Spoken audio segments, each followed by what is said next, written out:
नमस्कार, बहुत स्वागत है आप सबका एक बार फिर से हमारे यूट्यूब चैनल के ऊपर। आज के कार्यक्रम में हम एक 15 वर्ष बालक की जन्म कुंडली का अध्ययन करने जा रहे हैं, जिनके फादर ने मुझे इनके बर्थ डिटेल्स शेयर किए हैं और ज्योतिष के माध्यम से अपनी संतान के जीवन से जुड़े हुए प्रश्नों के उत्तर जानना चाहते हैं और साथ ही साथ चाहते हैं कि मैं इनकी कुंडली का पूर्ण विश्लेषण करूँ।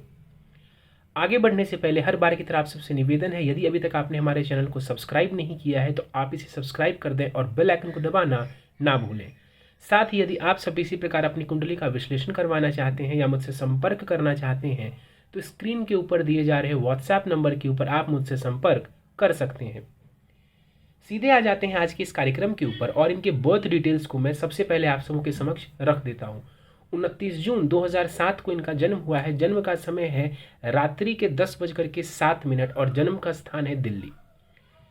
प्रश्नों की बात की जाए तो इनके बारे में बताया गया है कि इन्होंने 10th का पेपर दे दिया है और आगे कौन सी स्ट्रीम लें जानना चाहते हैं। जॉब करना बेहतर रहेगा, व्यापार करना बेहतर रहेगा, ऐसे भी कुछ सवाल हैं इनके लिए। आर्थिक स्थिति को लेकर के पूछा गया है, माँ बाप के साथ संबंध को लेकर के सवाल पूछा गया है। इसके अलावा वैवाहिक जीवन को लेकर के भी प्रश्न पूछे गए हैं। तो इनके प्रश्नों को हम विस्तार पूर्वक लेंगे आखिर में, लेकिन सबसे पहले इनकी लगन कुंडली की तरफ चलते हैं जो कि हमारे समक्ष है। 11 नंबर से ये पत्रिका प्रारंभ होती है, यानी कि कुंभ लगन की पत्रिका बन जाती है। वहीं चंद्रमा देव देखें तो धनु राशि में जाकर के विराजमान है। एक बात का यहाँ पर मैं आपको ध्यान दिलाने की कोशिश करूंगा। लगन देखिए, यहाँ पर 0 डिग्री का लगन है। लगन बिल्कुल 0 डिग्री का यहाँ पर आ रहा था। तो सबसे पहले ऐसी कुंडली यदि आपके पास भी हो तो बर्थ टाइम रेक्टिफिकेशन के बाद ही आगे बढ़ना चाहिए। ये जो पत्रिका मैं आप सबों के समक्ष रखने जा रहा हूँ, इस पत्रिका का बर्थ टाइम रेक्टिफिकेशन मैंने कर लिया है और इसके बाद ये बात पक्के से हो गई है कि इनका जो लगन है ना, ये कुंभ ही है, मकर लगन नहीं है। चलिए, तो कुंभ लगन की पत्रिका है, राहु लगन में है और चंद्रमा धनु राशि में बैठे हुए। तो समझदारी बहुत अच्छी दिखती है इस बालक की कि जो भी जिसकी भी ये पत्रिका है वो बच्चा समझदार होगा। समझना और समझाना, समझना और समझाना दोनों ही चीज़ों में ये बच्चा अव्वल रहेगा। दिमाग काफ़ी तेज चलेगा इनका, क्योंकि राहु लगन में बैठा हुआ है। लगन का राहु यहाँ पर बैठा हुआ है, कुंभ राशि में बैठा हुआ है। तो ये दर्शाता है कि बच्चे की जो बुद्धि है वो तेज है, दिमाग बहुत ज़्यादा चलेगा इस बालक का। तो लगन का राहु दिमाग को तेज करने वाला होगा। इस राहु का प्रभाव पंचम भाव और नवम भाव के ऊपर भी जा रहा है। तो पंचम भाव के ऊपर जो राहु का प्रभाव है, कई बार ये कंसंट्रेशन की परेशानी दे देता है, तो इसका ध्यान रखेंगे। वहीं नवम भाव के ऊपर जो राहु का प्रभाव है, ये देश विदेश की यात्राएं जातक को करवाने वाला होगा। मंगल देव के ऊपर आते हैं। मंगल तीसरे भाव में 9 डिग्री के साथ बैठे हुए हैं। अपनी स्वयं की राशि में मंगल यहाँ पर बैठे हुए हैं। तो ये दर्शाता है कि इस पराक्रम के भाव में, देखिए तीसरा भाव पराक्रम का, मेहनत का, दौड़ भाग का होता है। मंगल देव यहाँ पर आकर के बैठे हुए हैं तो जातक को पराक्रमी बनाएंगे, मेहनत करवाएंगे और मेहनत से करियर में विशेष लाभ मिलेगा।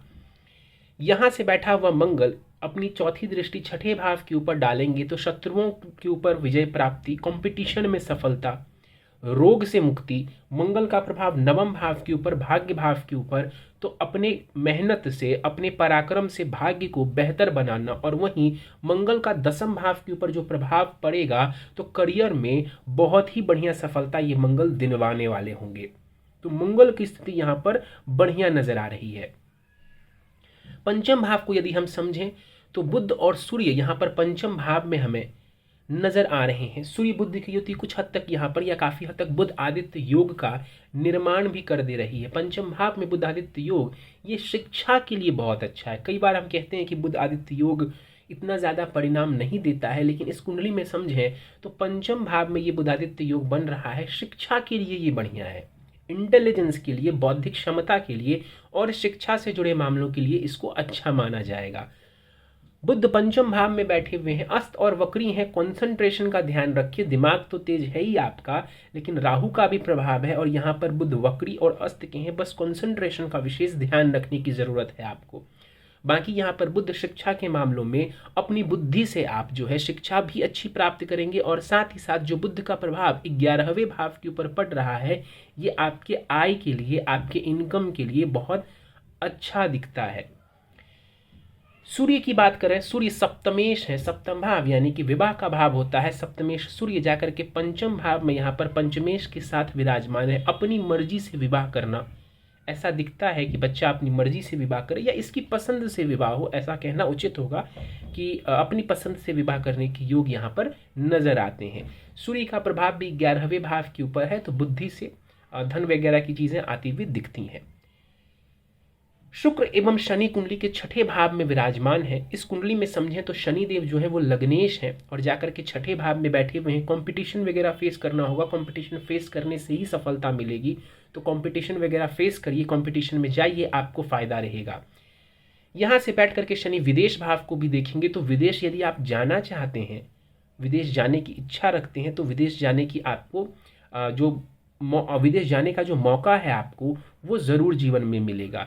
यहाँ बैठा हुआ जो शनि है अपनी तीसरी दृष्टि अष्टम भाव के ऊपर डालेंगे, तो परेशानियों को कम करने वाले होंगे, परेशानियों को कम करने वाले होंगे शनिदेव। वहीं तीसरे भाव के ऊपर जो शनि की दृष्टि है वो आपको निरंतर मेहनत करने की ओर प्रेरित करेगी।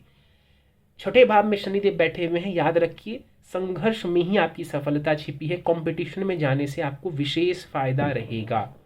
शुक्र की बात करते हैं, शुक्र चतुर्थेश हैं और भाग्येश हैं, जाकर की कुंडली के छठे भाव में यहाँ पर बैठे हुए हैं। तो शुक्र भी छठे भाव में जो बैठे हुए हैं वो कंपटीशन में सफलता की तरफ इशारा कर रहे हैं, विदेश भाव की तरफ भी ये इशारा कर रहे हैं कि आने वाले समय में किस्मत से जो लक है आपका वो फेवर करेगा। फॉरेन वगैरह यदि आप घूमने के लिए जाना चाहें या काम के पर्पज से जाना चाहें, मौका लग सकता है आपको। शनि शुक्र की जो युति है यहाँ पर माता पिता के साथ संबंध के लिए ये काफ़ी बढ़िया है, माता पिता के साथ संबंध बढ़िया रहेंगे ये दर्शा रहा है। साथ ही भाग्य से जुड़े मामलों के लिए भी इनकी युति काफ़ी अच्छी है। आगे बढ़ते हैं, केतु के ऊपर चलते हैं। केतु सप्तम भाव में विराजमान है। सप्तम भाव हमें पता है कि विवाह का होता है, पार्टनर का होता है। यहाँ पर केतु का बैठना नॉर्मली हम अच्छा नहीं कहते हैं, लेकिन नवांशा चार्ट में कोई ऐसी दिक्कत नहीं दिख रही है। जो विवाह का मुख्य चार्ट होता है वहां पर केतु का कोई प्रभाव, कोई विशेष प्रभाव नजर नहीं आ रहा है विवाह भाव से। इस वजह से मैं बस छोटी सी सलाह दूंगा, जब भी विवाह करे, जिससे भी विवाह करे, एक बार कुंडली मिलान करके विवाह करे, परेशानियों से बच जाएंगे।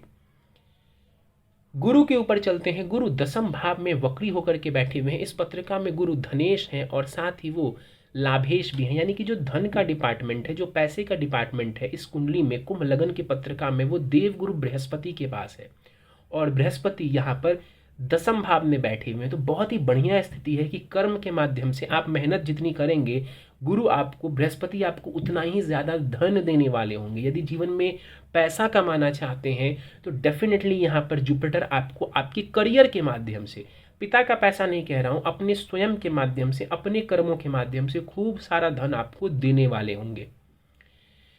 दसम भाव में गुरु बैठे हुए हैं, करियर में आप अच्छा विस्तार कर पाएंगे, करियर अच्छे लेवल का आप बना पाएंगे। दूसरे भाव के ऊपर गुरु का प्रभाव है, वाणी के लिए बढ़िया है, परिवार के साथ संबंध के लिए बढ़िया है, परिवार का सपोर्ट मिलता हुआ यहाँ पर आपको दिखता है। चौथे भाव के ऊपर गुरु का प्रभाव दिखता है कि आपके प्रॉपर्टी का निर्माण आपके जीवन में आप स्वयं भी करेंगे या आपके आने के बाद आपके परिवार वालों ने भी प्रॉपर्टी का निर्माण किया होगा और आगे चल के आप भी स्वयं की प्रॉपर्टी बना सकेंगे। गुरु का प्रभाव छठे भाव के ऊपर है, ये भी बढ़िया है। स्वास्थ्य का थोड़ा जरूर ध्यान रखिएगा, लेकिन ओवरऑल गुरु का प्रभाव जो छठे भाव के ऊपर है ये भी आपके करियर से जुड़े मामलों में सफलता दिलवाने वाला होगा। एक बात मैं आपको और बता दूं, लग्नेश शनि छठे में जाकर के बैठे हुए हैं तो स्वास्थ्य का ध्यान आपको जरूर रखना है। कंपटीशन वगैरह से तो फायदा है, लेकिन स्वास्थ्य का थोड़ा ध्यान रखते हुए चलेंगे। आगे बढ़ जाते हैं, चंद्रमा के ऊपर चलते हैं। चंद्रमा 11वें भाव में विराजमान है। इस पत्रिका में चंद्रमा को समझे तो षष्ठेश है। चंद्रमा जाकर के कुंडली के 11वें भाव में विराजमान है। 11वां भाव इनकम का होता है, इनकम का होता है। 11वें भाव में चंद्रमा यहाँ पर विराजमान है। दर्शा रहा है यहाँ पर चंद्रमा कि लोगों की परेशानी को सॉल्व करके, लोगों की परेशानी को सॉल्व करके आप जीवन में धन कमा सकते हैं। तो ये बढ़िया दिखता है कि लोगों की परेशानी को सॉल्व करके आप जीवन में अच्छा खासा धन बना सकते हैं। चंद्रमा का प्रभाव पंचम भाव के ऊपर है, ये आपकी बुद्धि के लिए बढ़िया है। हाँ, कंसंट्रेशन का ध्यान जरूर रखिएगा। दशाओं के ऊपर हम चलते हैं। दशा जो है आपको शुक्र की चल रही है, शुक्र की महादशा आपको चल रही है और ये 24 जून 2032 तक रहेगी। तो शुक्र अच्छा ग्रह है आपके लिए, योग कारक ग्रह है, तो ये बढ़िया है पीरियड आपके लिए।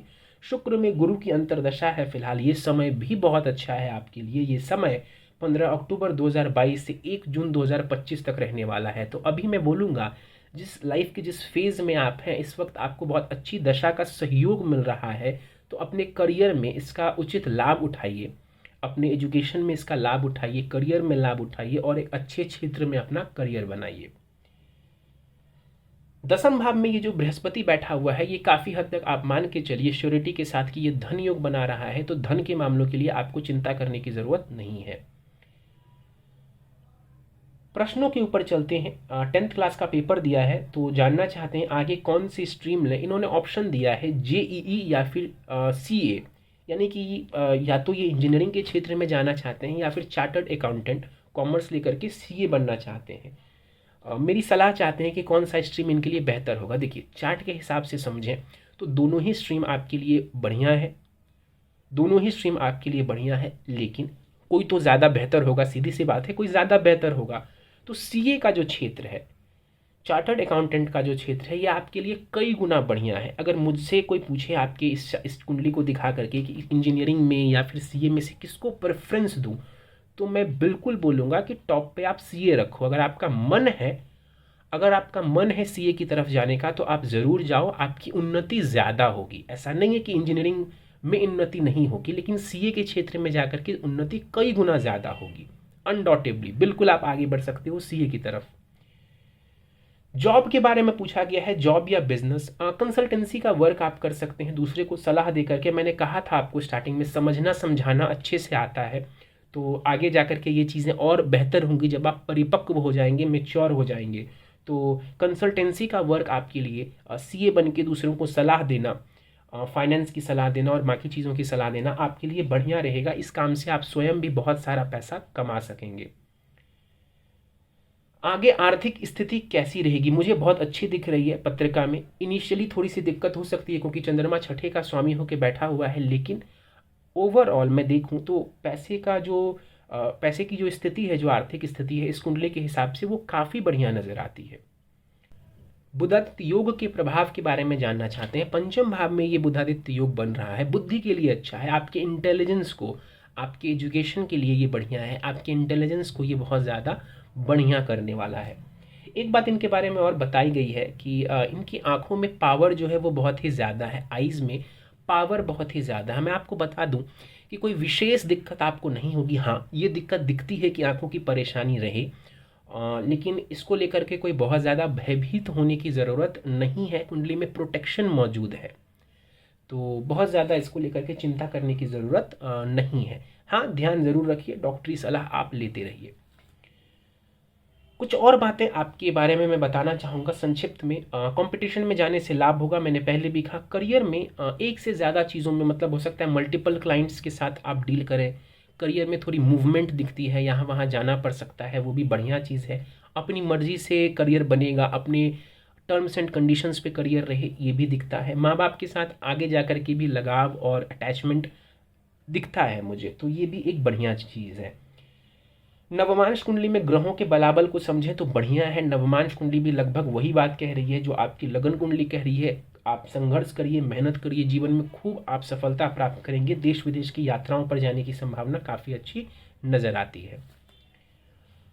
उपाय के ऊपर चलते हैं, कुछ सरल से उपाय जो कि आपको जीवन में थोड़े और सक्सेस की तरफ अग्रसर करेंगे। देवी आराधना से लाभ है। जिस भी देवी को आप मानते हो, फीमेल डीटी को देवी आराधना करें, लाभ रहेगा। शुक्रवार को विशेष रूप से मंदिर जाएं, कोई भी मंदिर हो वहाँ जाएं और देवी के दर्शन करें, उनके आगे नमन करें, आपको फ़ायदा रहेगा।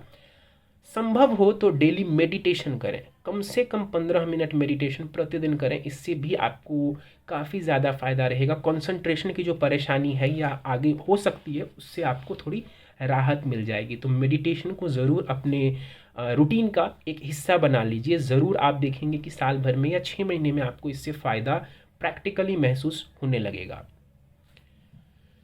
चलिए तो दोस्तों, ये था इस 15 वर्ष बालक की जन्म कुंडली का अध्ययन। उम्मीद है आपको हमारा यह कार्यक्रम का वीडियो पसंद आया होगा।